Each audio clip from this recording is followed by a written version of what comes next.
부산 외곽, 완만한 언덕길 옆에 작은 집이 있었다.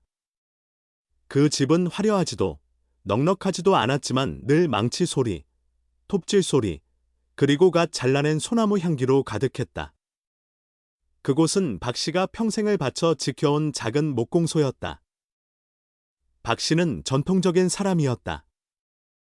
말수가 적고 엄격했으며 그의 삶에는 두 가지 중요한 가치밖에 없었다.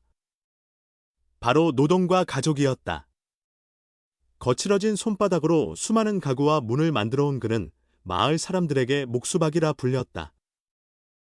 그의 아내 김 씨는 성격이 달랐다. 온화하고 잘 들어주며 언제나 남편과 아들 사이에서 다리 역할을 했다. 그녀는 거친 돌틈을 흐르는 시냇물처럼 가족의 갈등을 부드럽게 풀어주는 존재였다. 부부의 외아들 지우는 고등학교 3학년에 다니고 있었다. 지우는 아버지와 달랐다. 어릴 때부터 그는 컴퓨터에 매료되었고 애니메이션 캐릭터를 그리거나 무료 프로그램으로 게임을 설계하는 데 시간을 보냈다. 아버지가 톱과 대패 소리에 몰두할 때 지우는 코드와 가상 세계에 빠져 있었다.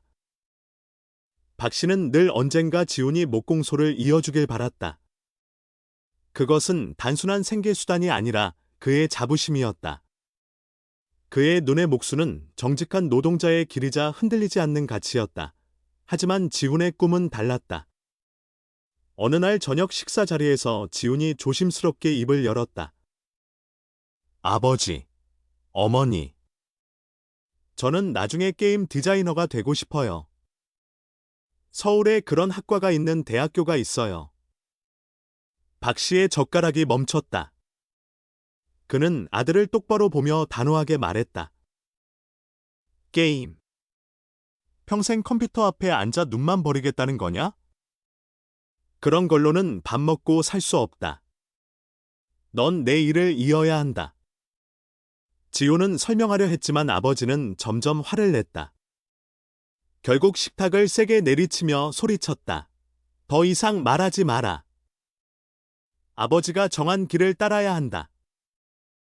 집안 분위기는 무겁게 가라앉았다. 지호는 눈가가 붉어졌고 김 씨는 한숨을 내쉬며 말없이 밥그릇을 치웠다. 그날 이후 부자 사이의 대화는 줄어들었다. 지호는 공부와 컴퓨터에 몰두했고 박 씨는 더 엄격하게 주말마다 아들을 목공소에 불러 일을 시켰다. 아들이 게임 캐릭터를 그리는 모습을 볼 때마다 고개를 절레절레 흔들었다. 밤마다 지호는 홀로 방에 앉아 그림을 그리며 눈물을 흘렸다. 왜 아버지는 나를 이해해주지 못할까? 나도 아버지를 자랑스럽게 하고 싶은데 왜 꼭 아버지가 원하는 방식으로만 해야 하지? 한편 박 씨도 고민이 있었다. 그는 젊었을 때 화가가 되고 싶었지만 집안 형편 때문에 꿈을 접고 목수의 길을 걸었다. 그래서 아들에게는 헛된 꿈을 꾸지 않게 하려는 마음이 컸다. 지호는 몰래 전국 고등학생 게임 디자인 대회에 참가했다. 밤낮으로 몰두하며 만약 입상한다면 아버지도 인정해줄 것이라 기대했다. 하지만 결과는 탈락이었다. 지호는 크게 낙담했고 아버지의 말이 옳을지도 모른다고 생각했다. 그는 방에 틀어박혀 울었고 김 씨는 그런 아들을 보며 따뜻한 국을 문 앞에 두고 말없이 물러났다. 어느 날 밤, 지훈이 잠든 뒤 김 씨가 남편 곁에 앉아 조심스럽게 말을 꺼냈다. 여보, 당신이 아들을 걱정하는 건 알지만 지훈이는 목공일이 싫은 게 아니에요. 그냥 자기만의 꿈을 찾고 있는 거예요. 여보도 젊었을 때 화가가 되고 싶어 했잖아요. 그때 기회가 있었다면 지금은 달라지지 않았을까요? 박 씨는 말을 잃었다. 김 씨는 이어서 말했다. 지훈이는 어쩌면 당신이 놓친 꿈을 이어가고 있는지도 몰라요. 시대가 변했으니 우리 세대의 기준으로만 판단하면 안 돼요. 중요한 건 아이가 진심으로 좋아하고 행복해하는 길을 가는 거예요. 그날 밤 박 씨는 잠을 이루지 못했다. 젊은 날 미완성으로 남은 그림과 물감 냄새가 떠올랐다.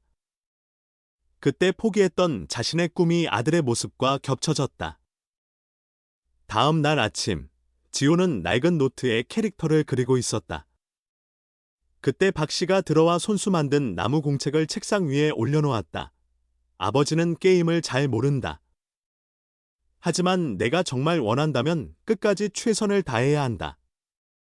이 공책, 내 생각들을 여기에 담아라. 지호는 눈시울이 붉어졌다. 그는 아버지를 끌어안으며 울먹였다. 아버지. 고마워요.